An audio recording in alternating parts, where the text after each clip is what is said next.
এখানে আমি মাংসটা প্রথমে রান্না করে নেব। আপনারা যেভাবে মাংস রান্না করেন সেভাবে প্রথমে মাংস রান্না করে নেবেন। এখানে আমি সব রকমের মাংসের মশলা দিয়ে মাংসটা মেখে নিলাম। এই তো তারপর কড়াইয়ে তেল দিয়ে দিলাম। এখানে ফোড়ন দিয়ে দিব শুকনো মরিচ আর জিরা দিয়ে ফোড়ন দিব। তারপর পেঁয়াজ দিয়ে লাল করে ভেজে নিয়ে মাংসটা এখানে দিয়ে দিব। পেঁয়াজটা লাল করে ভেজে আপনারা আমাকে একটু সাপোর্ট করবেন, আমাকে ফলো করে দিবেন। মাংসটা দিয়ে দিলাম। এই তো মাংসটা প্রথমে আমি ভালো করে কষিয়ে নিব। একটু গরম মশলা গুঁড়া দিয়ে দেব। আমার গরম মশলা গুঁড়া দিতে মনে ছিল না, এখন দিয়ে দিলাম। এই তো মাংসটা কষানো হয়ে গেছে। এখন আমি পানি দিয়ে দিব। মাংসটা ভালো করে সিদ্ধ হতে থাক।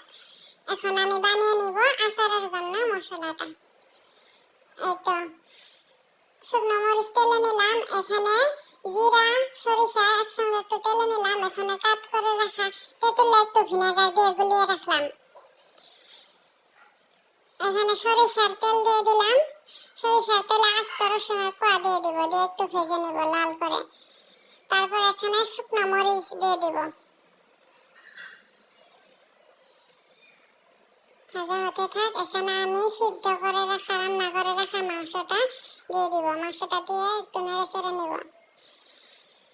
তারপর তেঁতুল আর ভিনেগার একসঙ্গে গুলিয়ে রাখা মিশ্রণটা এখানে দিয়ে দিব। এই তো তেঁতুল আর ভিনেগার একসঙ্গে গুলিয়ে রাখছিলাম, দিয়ে দিলাম।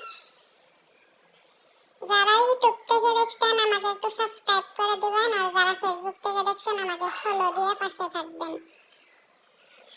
আমি মশলাটা গুঁড়ো করে যে রাখছিলাম আস্ত জিরা সরিষা আর শুকনো মরিচ একটু তেলে এখানে আমি দিয়ে দিলাম। একটু মৌরি গুঁড়ো দিয়ে দিলাম। এই তো আমার হয়ে গেছে মাংসের আচার।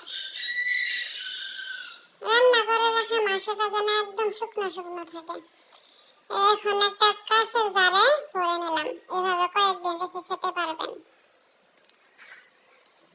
তো ফ্রেন্ডস, ভিডিওটি কেমন লাগছে আপনারা কমেন্ট করে জানাবেন। আর আমার পাশে থাকবেন, ফলো করবেন, লাইক শেয়ার কমেন্ট করে দেবেন। আর ভিডিওটি ভালো লাগলে আপনারা ওইভাবে বানিয়ে খাবেন। ওকে, ধন্যবাদ।